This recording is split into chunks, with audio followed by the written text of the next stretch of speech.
Ugh.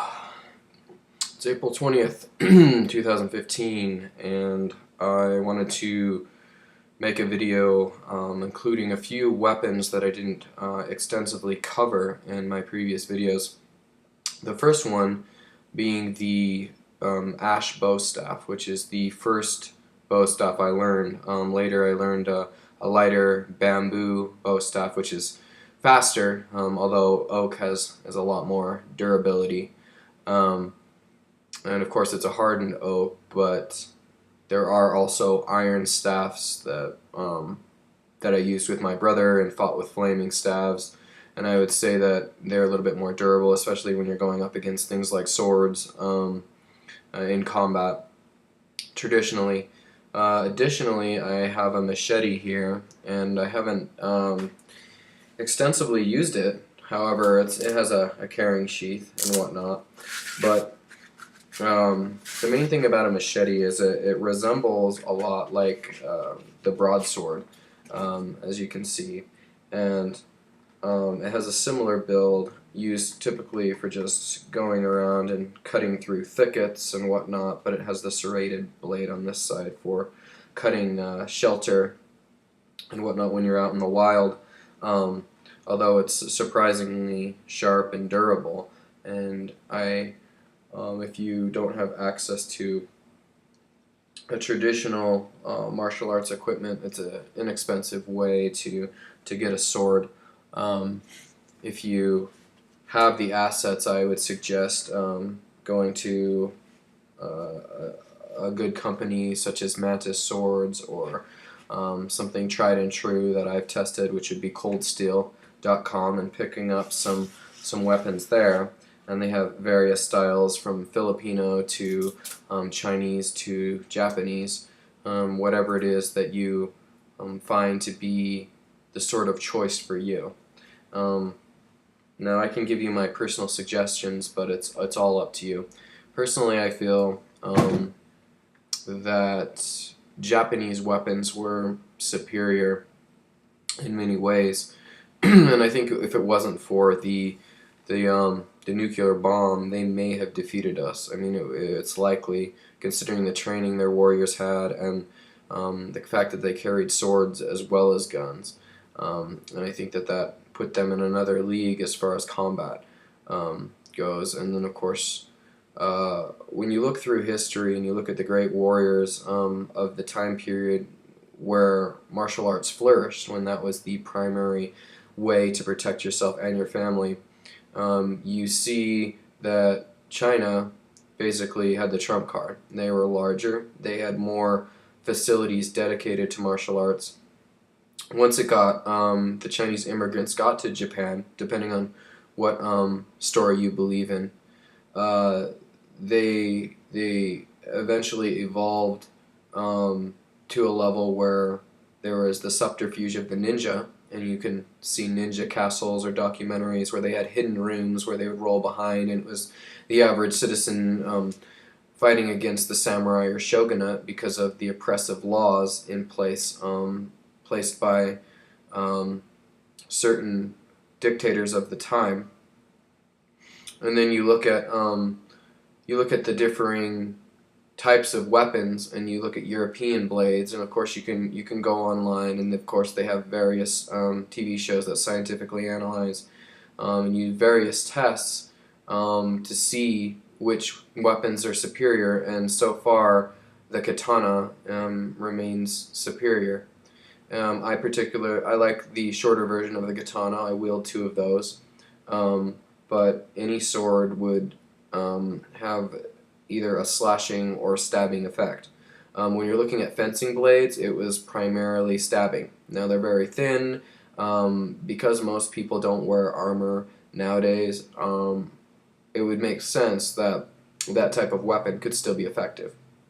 However, when you're going up against a samurai sword, there's no contest. The samurai sword would win if both people were armed and both proficient. Now the difference is with weapons is that you're moving into a category, or all fighting really, where you have a difference of strength and skill. And of course the way the person's feeling that day. Are they undernourished? Did they get enough sleep? And there's a lot of things that play into a particular scenario to see who's the winner and who's the loser. You may have a far superior fighter who hasn't slept in 2 days who will easily be beat by somebody not as good as them. You can have another fighter who doesn't know virtually anything, but because they have a repeating crossbow, they can take out a far more proficient martial artist at sword fighting from a distance because it's simply a ranged weapon. Typically, range beats close range. Martial arts is typically close range, although they do have some long range weapons. Of course, in modern day times, the longest range weapon that somebody carries on the ground, it differs. It continually upgrades, but as far as guns go, it would be a sniper rifle. And then, of course, you have other things like drones and calling in airstrikes, and then, of course, you go into the other bombs and whatnot, and those things are, of course, far superior as far as collateral damage. Now, when you're talking about precise strikes, most of those times, those things, from what I hear, are done at close range.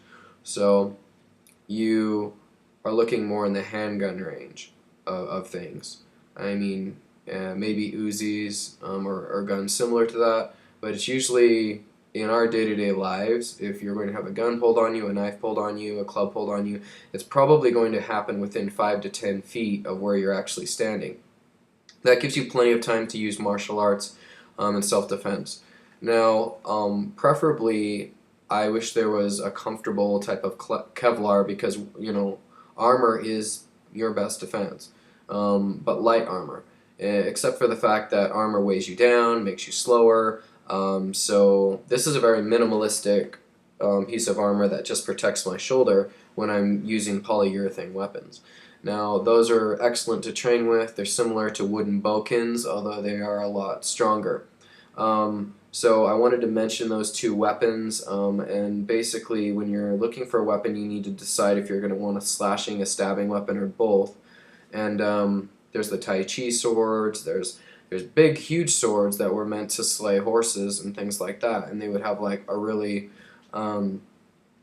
like a 9-ring sword would be larger, and then like larger still would be like a staff combined with a blade on the end, and weapons that are way bigger and stronger were typically wielded by people who were bigger and stronger.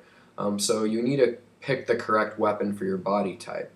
And one of the styles I wanted to mention in Shaolin martial arts is called leopard style. Now, leopard style, it's traditionally your hands are held like this when you strike.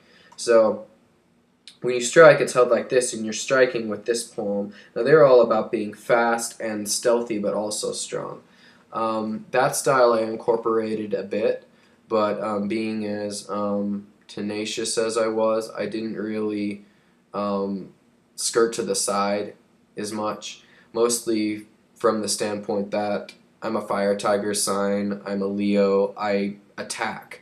I'm not one that usually defends, especially in martial arts, because I can take punches way better than the average person. I've had a lot of people punch me as hard as they can, and I'm just like, okay. So it's like there's a lot that goes into a punch. So I want to discuss the correct way to punch because that's fairly basic. First of all, have good physical fitness. Do fingertip push-ups so that way you can do tiger style. Do do fist push-ups so you can do hammer strikes. Do regular push-ups just to build up the muscles that are necessary for a quality punch. And then realize that your punch never comes from your hand. That's the thing many people don't understand. It's only the energy is directed through your hand, but it doesn't come from your hand. The main thing to know is like in Karate Kid, when they had the thing that went back and forth, the little dial, it goes grrr. The thing what they were trying to explain is that when you're punching, it's just as important to pull back as hard with your one hand as you push back with the other hand, because you're creating momentum. And then you need to sink into your punch, so your feet need to like go down like this, and then you pivot. And if you step into your punch, you have even more force. And then you're just like bam, and you strike. So when you do it, you need to keep your palms up by your pectoral muscles like that. So we strike like this, boom, just as you're pulling back with the other one, setting up for the next one. So that way you can continue this motion. So that's basically how you punch. And then the next important thing to realize is, similarly, while I explained in a previous video, you want to only hold a weapon, whatever the case may be, and hold it with the last two fingers of your hand so that it remains loose with the top two fingers, so that the force just gets absorbed into the weapon and a little bit into your hand, but doesn't jar your entire arm and make you drop the weapon. Now similarly, when you're punching, you're going to want to keep your punch, if you can see, keep some air in between your fingers. Now the only time when you're actually going to clench this is when you make contact, and then you immediately release it. So it's like you bam, you hit and then you release. And the reason being is as you have this air, this hole is like soft, this muscle, and so you're just as fast, but then like when you strike, then you're using all that momentum of your whole body like this, and then you're gonna go like that. And the reason is because like somebody could come along with another weapon, and if you're clenched really hard like this, they could barely hit you like this. It's gonna hurt really bad, and it could cause you to like get completely off balance. It could hit a nerve. Now if you're like this, and you'll notice, you'll just a lot of it is absorbed because you're not really tense when you're struck. So if somebody does a counter on you, like an arm, and they move your arm over to the side because they block, then in that case, you would want your hand to not be clenched and this whole structure to remain open. So remember, make contact at the very last second and twist. The best way to do this is when you are by a heavy bag, push the heavy bag. Remember that a punch is more of a push than an actual punch, because what you're trying to do is push the person. So when you punch, you're not trying to just like hit it, you're trying to push through the person. And then as you make contact, then that's where the strike comes. And then you're going to pivot on your lower legs, because the force is going to come from down below versus just your upper body. So the incorrect way of punching is just to use your arm strength.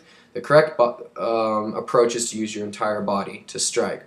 So hopefully that's a little bit more informative to you guys, and you can pick up that and try it at home. You'll know when you get it right. Like, use the heavy bag and keep trying until you feel the difference, because you'll feel it, and you'll feel that you do the exact same punch, but yet you'll move the heavy bag and it'll go flying back, versus just you barely bumping it or pushing it when you're using your arm strength. Because you have a lot of strength in your entire body, and that's one of the main things in martial arts is that you use your whole body in everything you do. So you're using the twisting motion, the whole force of your legs into your punches, and then you of course use the force of your legs usually by themselves, but you can pivot on the other leg and add added force, or do a jumping a jumping axe kick or something where you launch yourself into the air and use gravity as a booster to your attack.